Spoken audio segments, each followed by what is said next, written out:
Today, I want to talk about 5 must-read autism books, other than my own, which I'll mention my books at the end of this video. The first one I want to talk about, and a couple of these are anthologies that I'm in, disclosure, but and the first one is one of those. It's called The Real Experts.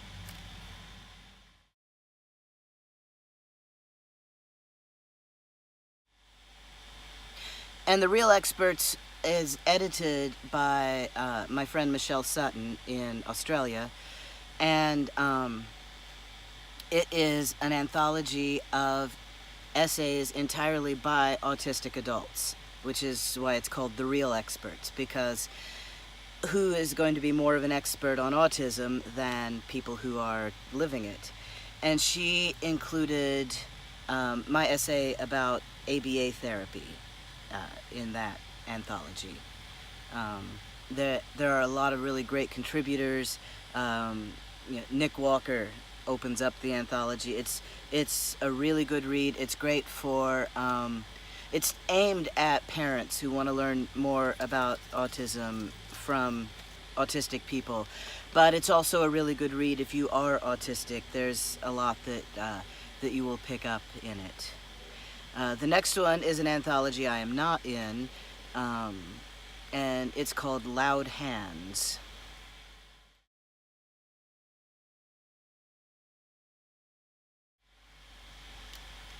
And Loud Hands is edited by Julia Bascom, who is now the president of ASAN, the Autistic Self-Advocacy Network. This one is, it's a little more political.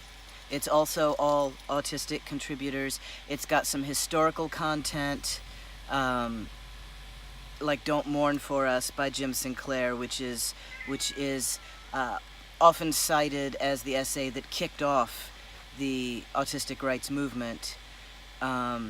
It's just got a lot of really great content, and I highly recommend it. The next anthology is also one that I'm in, and it came out just last year from the Autism Women's Network, and it's called What Every Autistic Girl Wishes Her Parents Knew.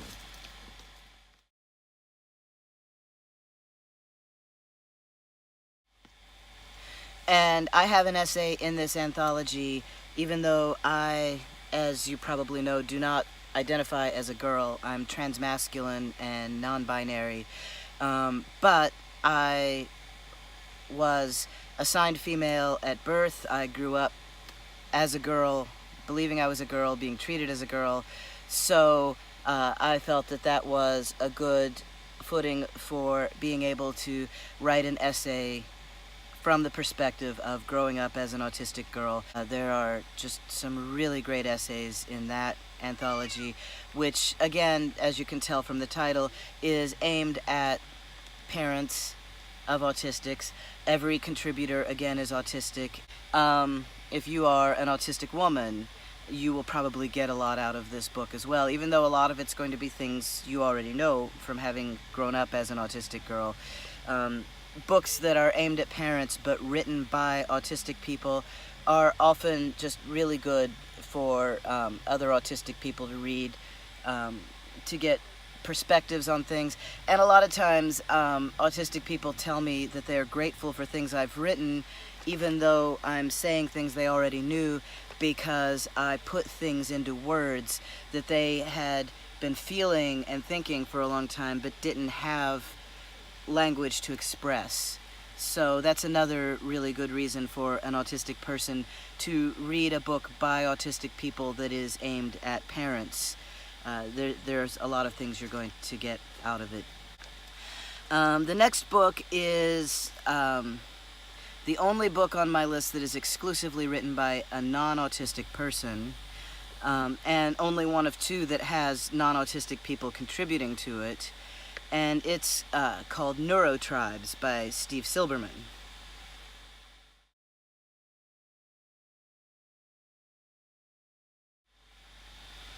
And like I say, Steve is not autistic himself, but he spent years researching this book He really cares about autistic people, and I have witnessed he's been invited as a keynote speaker to conferences, and has said he will only accept if they also have actually autistic people there to present as well.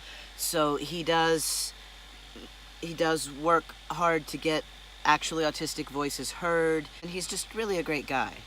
He really is, and he's worth being on a list of books that are otherwise mainly by autistic people. Neurotribes is, I'd go so far as to say it's the best history of autism, and he did a lot of research into Asperger and Connor, and just how the diagnosis of autism developed and what the relationship was between those two men. Because for a long time people said that they independently came up with autism, kind of like how Newton and Leibniz independently came up with calculus.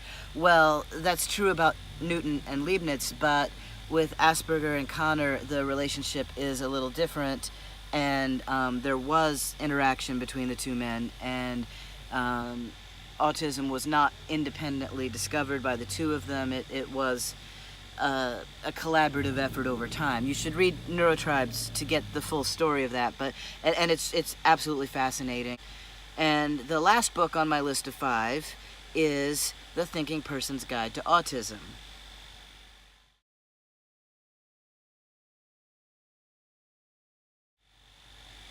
Now, you may be familiar with that title because there is a website and a Facebook page called The Thinking Person's Guide to Autism. And that is what the book came out of. I've written a lot of essays for Thinking Person's Guide online. I'm not included in the anthology because I wasn't involved with that project back when the book came out. The book is a combination of autistic voices and parents of autistic people's essays. And the editors are a combination of the same, of autistic adult and non-autistic parent of an autistic, now practically an adult, but a child at the time.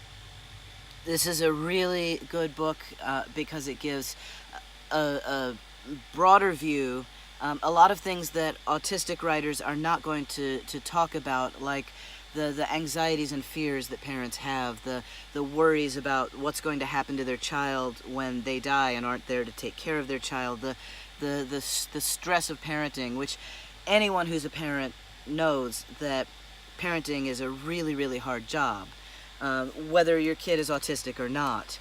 And it's really hard to talk about those stresses when your kid is autistic, because you're riding a fine line between talking about stresses that all parents have and the risk of blaming it on autism, or overly pathologizing your child, like blaming everything on autism. Teenagers are difficult, and you can't blame all of that on autism. They work hard to center the autistic experience. So that's why this is an important book. That when I thought I want to make a video about 5 books that are really important and should be read, that's why I felt that Thinking Person's Guide should be on that list, because it does give that full view, but in a non-pathologizing manner. And now, as I promised, I have 2 books so far. The 2 books that I have right now are, in 2013, I self-published an anthology of essays called No You Don't, Essays from an Unstrange Mind.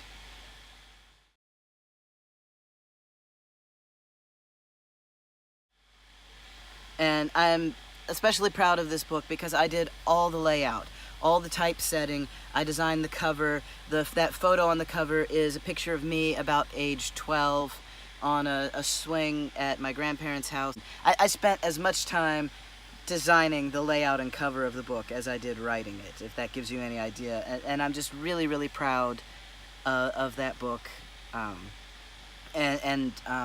My second book came out last year from Autonomous Press. which is a publishing house that you should check out. The Real Experts is also from Autonomous Press. It is a publishing house that's entirely owned by disabled people. I think at this point, actually, it's entirely owned by autistic people. Most of it I wrote during the month of April as sort of a response to Autism Awareness Month, which is a really hard month for autistics, for reasons that I go into in the book. It's called The ABCs of Autism Acceptance.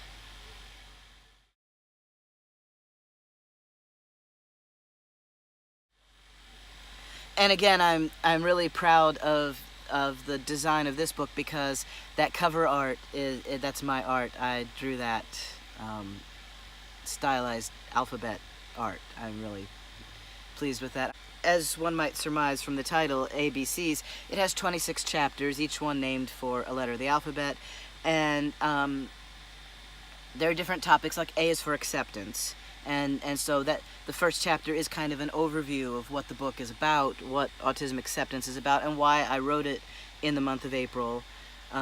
But, you know, B is for bullying, C is for color, where I talk about people of color, like African Americans and Hispanics and other people of color, and how they get diagnosed with autism later. They're often underserved communities. I believe W is for women, because that's another group that get diagnosed later in life. I talk about facilitated communication, which is a really controversial issue in the world of autism. Chapter V is about victimization, and when I was doing the research for that chapter, oh my god, my jaw just like dropped to the floor. The statistics of how often and how badly autistic people are victimized are just absolutely shocking. So, you know, like I say, there's 26 chapters, 26 topics, all centered around autism acceptance. And I would love for you to read one or both of my books. I highly recommend you read all of the 5 books I talked about earlier in the video. And now I'm going to end this video, because I'm sure it's already monstrously too long. And have a happy day. Mr. Kitty says that he wants me to make a video about him. So next week I'm probably going... Oh, now he's going to knock the camera over. Next week I'm probably going to make a Mr. Kitty oriented video. Until then, take care. I love you guys. Be well.